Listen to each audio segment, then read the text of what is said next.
Dora Akunyili, and you can address us sitting down. The chairman has directed.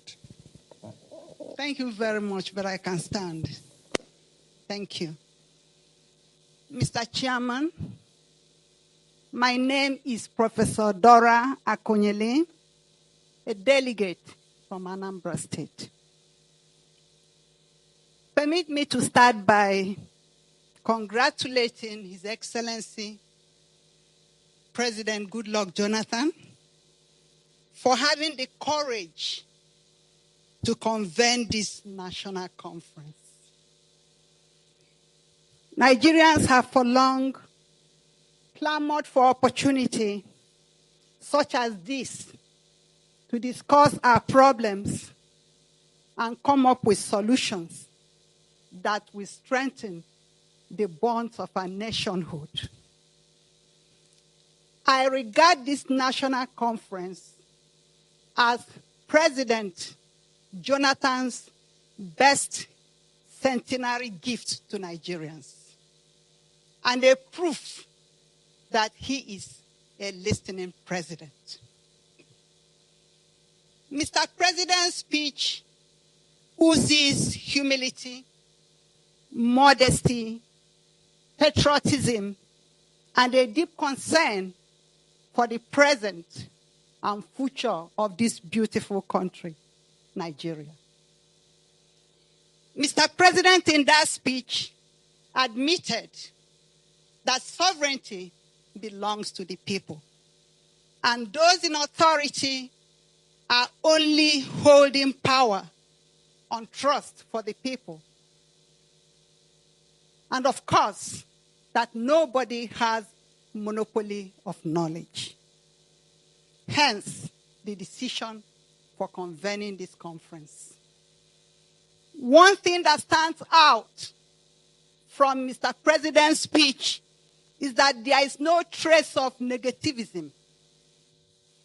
For instance, he made it clear that Nigeria's unity is not negotiable, and that our duty at this conference is to discuss ways to build a stronger and better Nigeria, and I totally agree with him. I am convinced that Nigeria should remain as one nation after 100 years, despite our challenges, because our common values overwhelm our differences. Apart from our long history of togetherness, we've also enjoyed many decades of intermarriages and mutual coexistence. We have to make sure that this conference delivers on the true spirit of Mr. President's speech. While we discuss the value of unity as written in his speech, we must realize that millions of Nigerians are being discriminated against in various parts of this country, where they are born, where their forefathers lived, based on the so-called state of origin. The founding fathers of Nigeria had a dream of building a united, prosperous, and developed nation state where social justice reigns. We also have to continue to dream, because once we stop dreaming, then life is gone. In conclusion, I am convinced that Nigeria will work and fulfill its destiny. I therefore look forward to collaborating with other delegates to chart the way for a better Nigeria. We all want to see a positively transformed Nigeria. I therefore urge all of us to work individually and collectively so as to set the right agenda for Nigeria of our dream. Mr. Chairman, distinguished delegates, I leave you with the words of this Greek proverb. A society grows great when old men plant trees whose shade they know they shall never sit in. Thank you.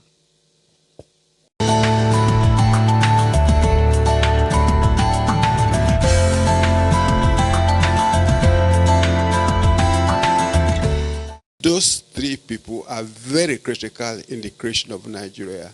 And Lord Harcourt is the only Governor General who ruled over two Nigerias.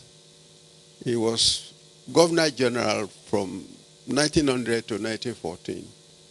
And of course, he presided over two Nigeria. And in 1914, he became Governor General of one Nigeria. And of course, after that, we have people who actually rule this country in a way that is possibly unprecedented. Number one, my name is Kan Okwara. And of course, I've got to name a great leader, Chief Awolowo and Akitola. And of course, the very, very great leaders, the Southern of Sokoto and the Prime Minister Balewa, over whom I had the privilege in serving of two of his cabinets. Ladies and gentlemen, I don't want to continue making speeches on this point. Let us be building contractors and accept Nigeria has come to stay as the greatest republic in the Republic of Africa. Thank you very much. Thank you, sir.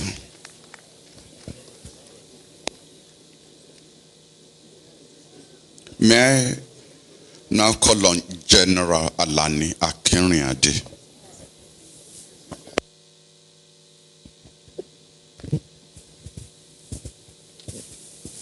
Alani Akinriade, I'm a federal delegate. Mr. Chairman, distinguished delegates, I think I join all the previous speakers in thanking the President for giving us an opportunity for redemption. Let me take the opportunity to apologize to the youths in this house if they cannot understand the expiration and despair being delivered by their elders. It is because they did not live in the 1950s and the 1960s, when we had a federation negotiated painstakingly by our fathers, and which took us to independence, and that constitution was suspended in 1964 and finally murdered in 1966. We are products of the happenings since then, and that is why the expiration. But for the elders, I have no apologies to offer on behalf of the military. All the constitutions which truly were dictated from Jordan Barracks or from Aso Rock were drawn up by you. Also, you watched very painstakingly with assisting the military to march our country into the Gulag. I have therefore thought that this is another opportunity for us to throw away this 1999 rentier constitution that mandates corruption, and be courageous enough, be painstaking enough, be cooperative enough, open our minds, and draw up a new constitution that can take our country to the promised land which you think we are seeing. I have no hesitation at all in at least speaking for myself that I will sacrifice anything to ensure that this conference reaches a constitution that our people can live by, that can stop this rentier syndrome which has overtaken our country, and will allow us to march forward as a nation. For now, we are not, but we have the capacity to build one. I thank you, Mr. Chairman.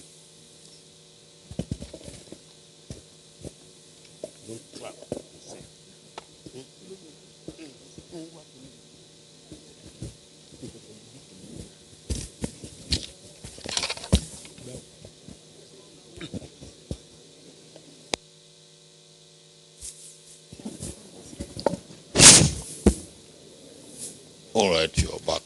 The next one. Chief. The next speaker is Akintola Chief Adeni. Akintola Chief Adeni. Not here. Okay. Then Akinyode Dr. Abiola. She's here. Thank you, sir.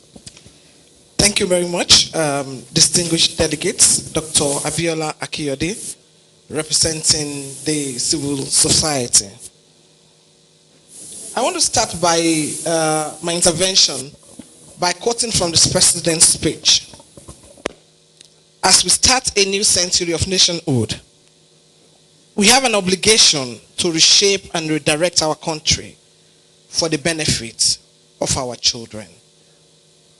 I do not know what led the most revered poet, Professor Wole Soyinka, a Nobel laureate, to say that his own generation is a wasted generation.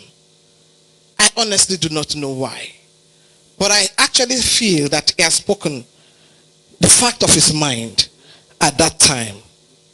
However, as a young Nigerian, I am worried that my own generation will not go in that line. And I see this opportunity for us and for those people who belong to that generation to use this gathering to reshape and redirect history so that our children can benefit from what we are doing.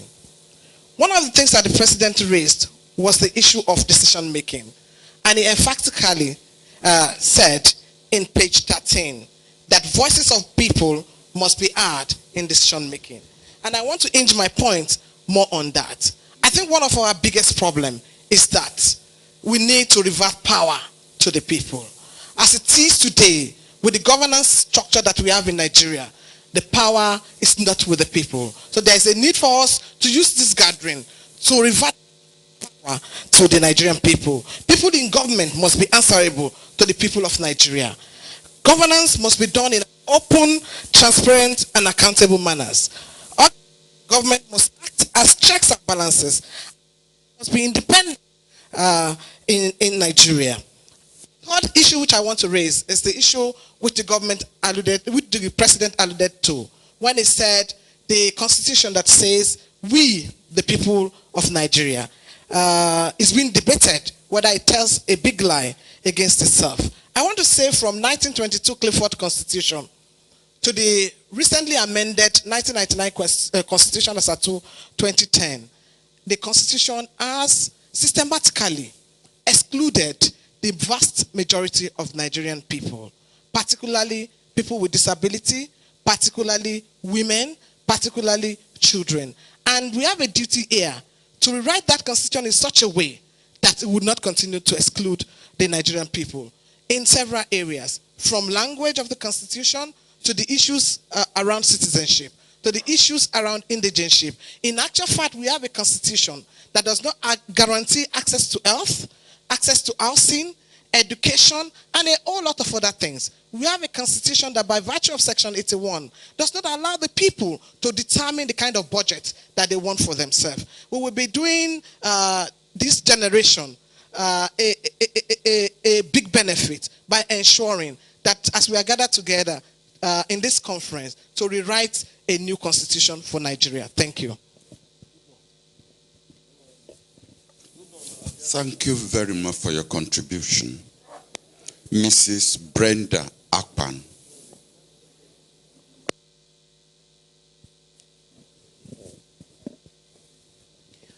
Mr. Chairman, sir, distinguished delegates, my name is Brenda Akpan.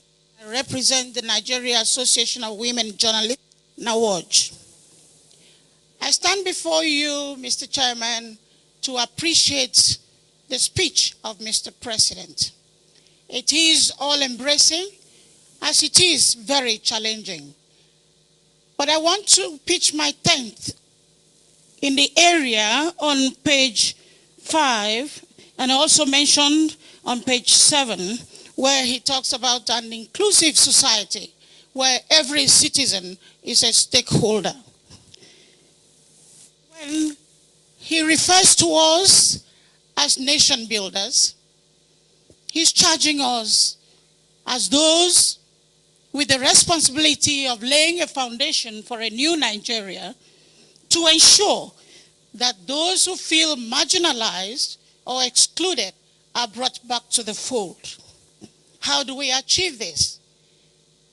When we talk about those who are excluded, I can see the women, I can see the youth, I can see the physically challenged.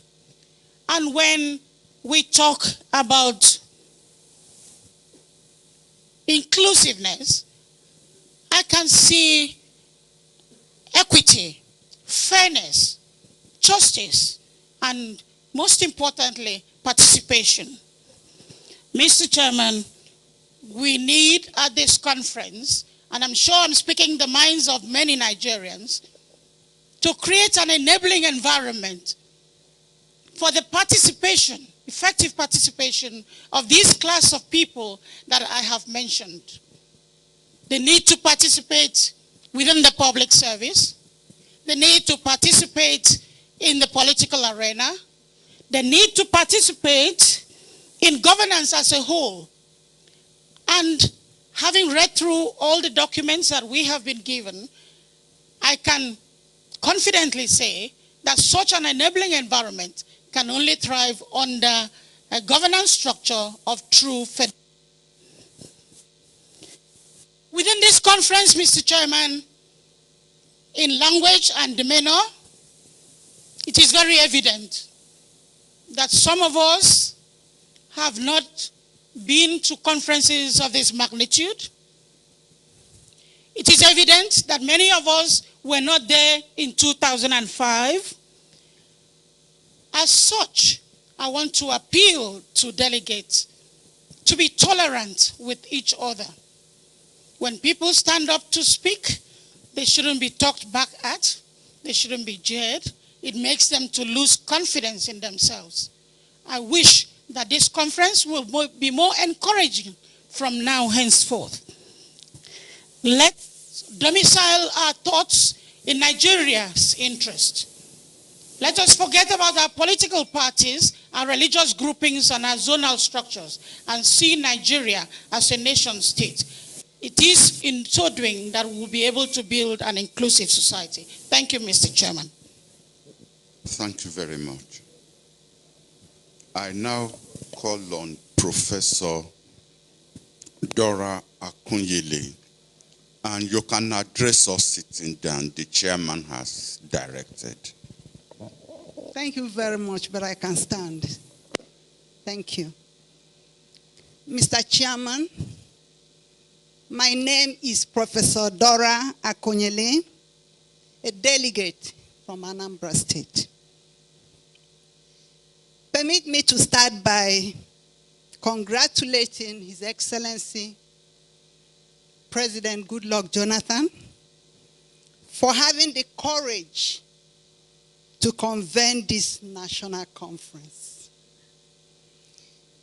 Nigerians have for long clamored for opportunity such as this to discuss our problems and come up with solutions that will strengthen the bonds of our nationhood. I regard this national conference as President Jonathan's best centenary gift to Nigerians, and a proof that he is a listening president. Mr. President's speech oozes humility, modesty, patriotism, and a deep concern for the present and future of this beautiful country, Nigeria. Mr. President, in that speech, admitted that sovereignty belongs to the people, and those in authority are only holding power on trust for the people.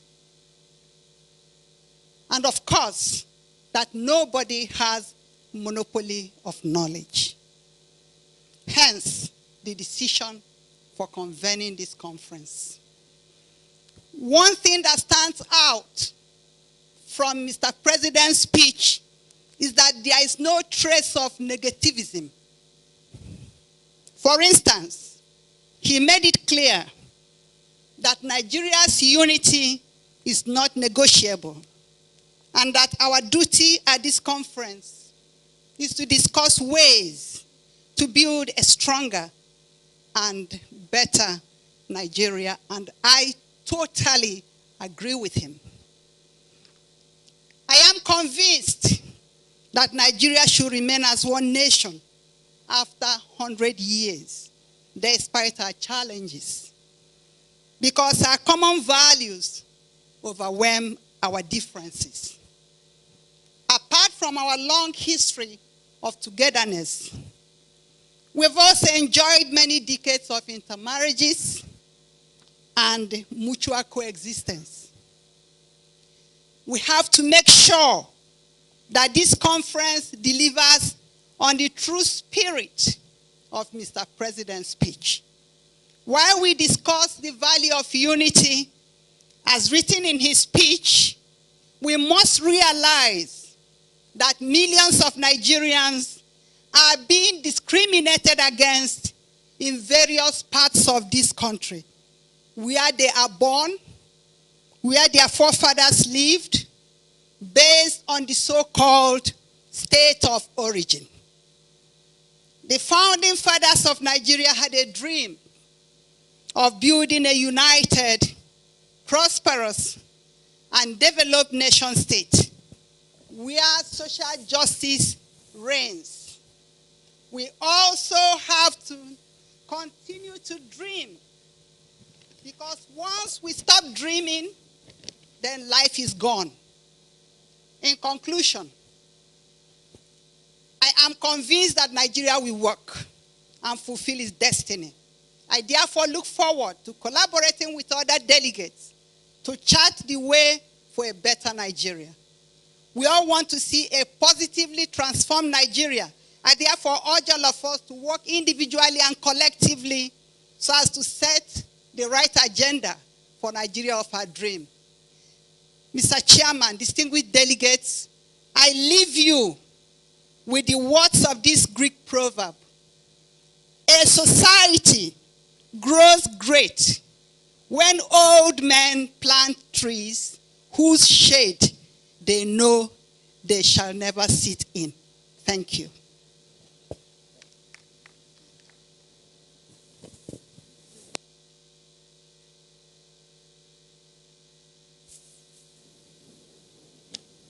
Thank you very much, Professor Dora. Next speaker is Chief Babatunde Allah. Chief Babatunde Allah.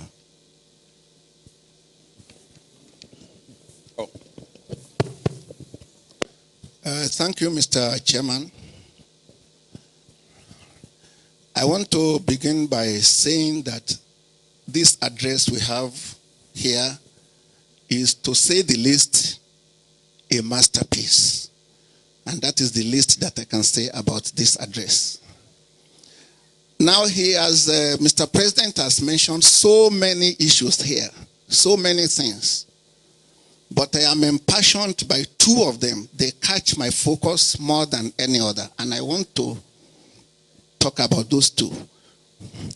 The first one is that we come from various backgrounds and we represent diverse groups and interests. To that extent, there may be pressures here and there now and again from those interests that we represent. But Mr. President has urged all the same that we should put Nigeria above these interests. And that is what I think everybody here has been doing. The mindset of everyone, as far as I have seen since this conference started, is the mindset of Nigeria before all others. Nigeria, and that is it. Nigeria, Nigeria, Nigeria. Now, the second thing that I want to also point out is the fact that he said that in the 60s, we were ranked among certain countries, India, Malaysia, South Korea, and someone added Singapore.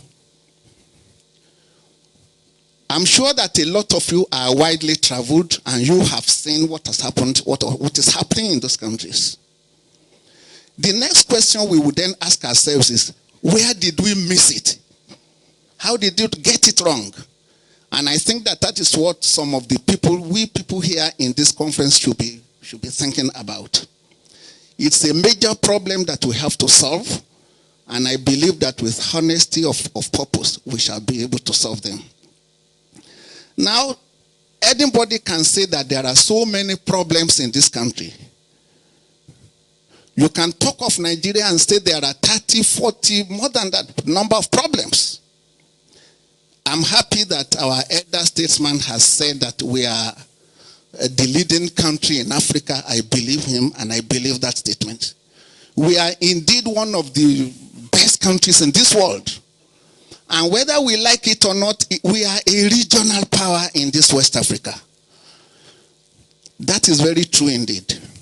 Somebody is even saying we are a power in Africa. That is also correct.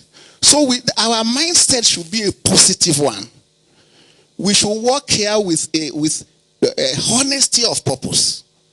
Honesty of purpose. And I believe that if we do that, we should be able to find solutions to the problems that bedevil this country. Mr. President has mentioned some of the problems, and I think we can group them under three headings really. 1, corruption. 2, unemployment. And 3, insecurity. If you take all these 3 problems and you look at the work plan that the Secretariat has drawn up for the committees, as amended by this conference, I believe that by the time we go back into committee sittings, we should be able to make a clean breakthrough. We should be able to find answers to the problems that I think this country is facing. Then we should have an action plan, a workable action plan, an action plan that we can use, that the youths of today can benefit from, because the old ones are going to pass away, no doubt about that. Where are the old ones of yesterday? So the old ones of today are passing away and the youths are coming. We must be able to evolve a workable action plan that will make Nigeria truly great. Once again, I want to say that the address of Mr. President is a very good one, and I commend it to this House. Thank you, Mr. Chairman. Thank you very much. Is Chief DSP Alamisia around? Chief DSP. Alhaji Bashiru Albasu, AIG retired. Mr. Chairman, sir, my name is Bashir Albasu, Katukan Kano, District Head of Albasu, and a retired Assistant Inspector General of Police. Both from the delegation I come for, Association of Retired Police Officers, and from my present duty I am doing, a traditional ruler, my concern is the security of Nigeria. Mr. Chairman, sir, the security of this country has never been so bad as it is now. In the Northeast, emergency rule has been going on for over a year. And despite the emergency rule, every day people are being massacred. In the Northwest, people are dying every day from clash of what's said between Fulani and the farmers, or whatever the reason. In the North Central, even this morning I read in the papers, yesterday over 100 people were killed around the Benue area. If you go to the northwest, we have cultism, we have kidnapping going on. Southwest. Just last week, a house was discovered where people were being slaughtered, and even some people waiting for the slaughtering were rescued. If you go to the northeast, I'm sure our Igbo brothers, southeast, our Igbo brothers will tell you that 80% of them now don't go home for Christmas, despite the importance of Christmas to them, because they will be kidnapped. If you go to the south, you find that Mr. President last week said he's going to commit 1 billion naira to fight the theft of oil. We could see, Mr. Chairman, that it has never been so bad. And unfortunately, the primary agent of fighting and maintaining peace and order, the Nigeria police, has been bastardized. As of now, I think we only have treasures of what used to call Nigeria police. The salary of the police officer is a paltry what one can spend in a day. There is no equipment for the police to work. There is no building for this to work. Our training institutions have run so bad that the president himself, when he went to Police College Ikeja, he became ashamed of what he saw. So, Mr. Chairman, I hope this August gathering will look at the security situation in this country. We'll look at the position and dilapidated position of the Nigeria police and take efforts to see that we put the police in a proper position so that people can sleep with 2 eyes. Thank you, Mr. President.